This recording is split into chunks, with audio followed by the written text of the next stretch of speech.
ग्राम रक्षा समिति, नगर रक्षा समिति के सभी सम्मानित कार्यकर्ता मित्रों, मंच पर आसीन आज की सभा के प्रमुख अतिथि माननीय श्री जगदीश देवड़ा जी, जो गृह मंत्री हैं मध्य प्रदेश सरकार के, मेरे भारत स्वाभिमान अभियान में कई बार अपनी उपस्थिति दर्ज करा चुके यहाँ के जो आईजी महोदय हैं उज्जैन जोन के श्री पवन जैन जी, जिनकी कविताएं हमने बार बार सुनी हैं, हरिद्वार में आस्था चैनल पर भी आई हैं। इस कार्यक्रम में उपस्थित डीआईजी श्री आदर्श कटियार जी, माननीय विधायक श्री पारसमल जी, माननीय विधायक श्री मनोहर भाई, एसपी रतलाम श्री वेद प्रकाश शर्मा जी, जिनके अथक प्रयासों से मैं आपके बीच में आ सका, एसपी नीमच श्री राधेश्याम जी और एसपी मंदसौर श्री डीपी गुप्ता जी, मैं आप सभी का आभार व्यक्त करता हूं। विशेष रूप से माननीय श्री वेद प्रकाश जी शर्मा का, जो पुलिस अधीक्षक हैं रतलाम के, उनकी धर्मपत्नी श्रीमती पुष्पांजलि का, जो हमारे भारत स्वाभिमान की मध्य प्रदेश की राज्य प्रभारी हैं, उनके बार बार अनुरोध के कारण मैं यहाँ पर आ सका और मुझे आप सबसे संवाद करने का मौका मिला। मुझे बहुत आनंद है, खुशी है। परम पूजनीय स्वामी रामदेव जी का कुछ संदेश लेकर मैं आपके पास आया हूँ। कुछ बातें उनके द्वारा जो मुझे कही गई हैं, क्योंकि मैंने इस कार्यक्रम के बारे में स्वामी जी को जब बताया कि मैं रतलाम जा रहा हूँ, क्या कहूँ, तो उन्होंने कहा कि 2-3 बातें ज़रूर कहना मेरी तरफ से। तो जो बातें उन्होंने मुझे कही वो मैं पहले कहूँगा, बाद में कुछ मेरी बात करूँगा। सबसे पहले परम पूजनीय स्वामी रामदेव जी ने जो आपके लिए कहा है वो ये कि ग्राम रक्षा समिति, नगर रक्षा समिति अपना काम अच्छे तरीके से करें। इसके लिए बहुत आवश्यक है कि ग्राम रक्षा समिति और नगर रक्षा समिति के सभी कार्यकर्ता सदस्य एकदम स्वस्थ हों, निरोगी हों, उनका जीवन रोग मुक्त हो, उनका जीवन प्राण युक्त हो, चिकित्सा मुक्त हो। ये बहुत आवश्यक है। अगर नगर रक्षा समिति, ग्राम रक्षा समिति के सभी सदस्यों को बीमारियां हैं, किसी को ब्लड प्रेशर है हाई या लो, किसी को घुटनों में दर्द है, किसी को कमर में दर्द है, किसी को सिर में दर्द है, किसी को सर्दी जुकाम बार बार होता रहता है, किसी को बुखार बार बार आता रहता है, अगर ऐसी बीमारियों में आप घिरे हुए हैं तो आप जब अपनी रक्षा नहीं कर सकते तो नगर की क्या करेंगे, गाँव की क्या करेंगे। तो परम पूजनीय स्वामी जी ने मुझे कहा कि सबसे पहली बात तो मेरी तरफ से ये कहना कि नगर रक्षा समिति, ग्राम रक्षा समिति के सभी कार्यकर्ता स्वस्थ हों, निरोगी हों, संपूर्ण रूप से तन और मन से किसी भी बीमारी से ग्रसित ना हो। ये उनका पहला संदेश है। तो ये मैं आपसे कहना चाहता हूँ। अब आप ये पूछेंगे मुझसे कि हम स्वस्थ रहें, निरोगी रहें, रोग मुक्त रहें, तो इसके लिए क्या करें। तो इसके लिए रोज नियमित सवेरे 5 बजे उठकर थोड़ी देर प्राणायाम कर लें, थोड़े योग आसन कर लें।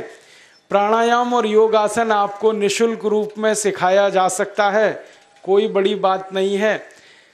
रतलाम, नीमच और मंदसौर तीनों ही स्थानों पर भारत स्वाभिमान के कार्यकर्ता हैं, पतंजलि योग पीठ के योग शिक्षक हैं। वो आपके बीच में आकर योग की कक्षाएं ले सकते हैं और आप सबको ये सब बहुत अच्छे से सिखा सकते हैं। हमारे माननीय श्री वेद प्रकाश शर्मा जी योग में बड़े अच्छे पंडित हैं, प्राणायाम बहुत अच्छे से जानते हैं, खुद करते हैं, सिखाते रहते हैं, पुलिस वालों को बताते रहते हैं, वो भी आपको ये सब बता सकते हैं, सिखा सकते हैं। आप में सीखने की ललक थोड़ी पैदा हो जाए तो सिखाने वालों की कोई कमी नहीं है। भारत में लगभग 11 लाख योग शिक्षक हैं जो प्रतिदिन निःशुल्क रूप से योग कक्षाएं लेते हैं और आपके जैसे करोड़ों लोगों को योग और प्राणायाम सिखाते हैं। तो आप ये थोड़ा सीख लीजिए, बहुत आसान है। सांस को कैसे भरना है, सांस को कैसे निकालना है, छोटा छोटा प्रयासों से भस्त्रिका, कपालभाति, अनुलोम विलोम, उद्गीत, प्रणव, ये 5-7 प्राणायाम आप नियमित करते रहें, निश्चित रूप से आप निरोगी हो जाएंगे, क्योंकि करोड़ों भारतवासी ये प्राणायाम करके निरोगी हो चुके हैं। जिनको ब्लड प्रेशर रहता था 20-20 साल से, जिनको डायबिटीज़ थी 20-20 साल से, जिनके हृदय में 3-3 ब्लॉकेज थे, डॉक्टरों ने जिनका कह दिया था कि बचने की दूर दूर तक संभावना नहीं, जो कैंसर के मरीज थे, आर्थराइटिस में जो बिस्तर पर हमेशा पड़े रहते थे, उठ नहीं सकते थे, ऐसी गंभीर बीमारियों के बहुत सारे लोग इस देश में निरोगी हो चुके हैं, थोड़ा सा योग, थोड़ा सा प्राणायाम करके।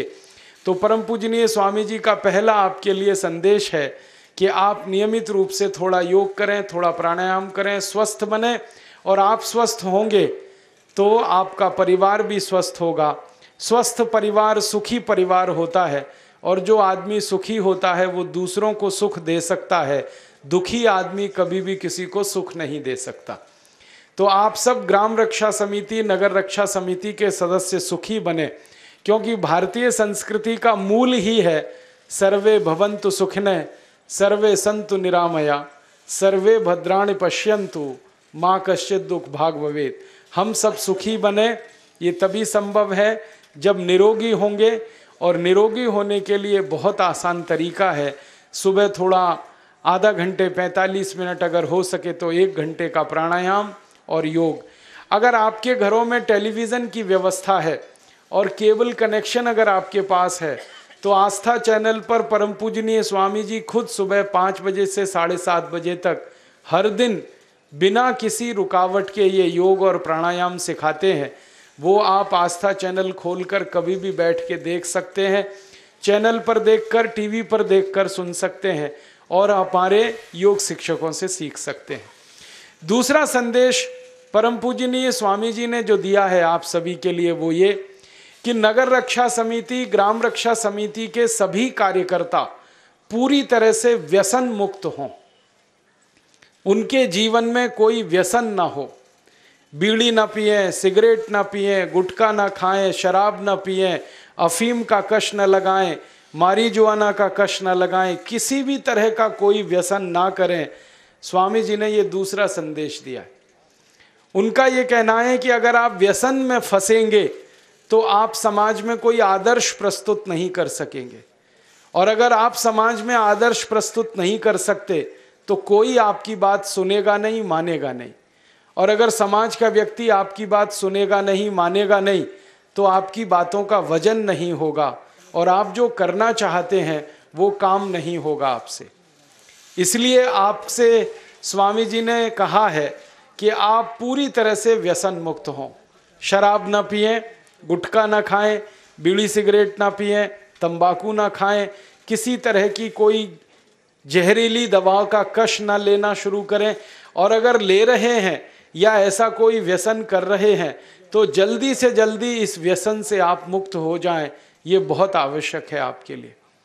आप ये कहेंगे कि हम तो बहुत सारे ऐसे कार्यकर्ता हैं जो व्यसन नहीं करते, उन सबको मैं बधाई देता हूँ, शुभकामना देता हूँ जिन्होंने अपने जीवन में सब तरह के व्यसन छोड़ दिए हैं।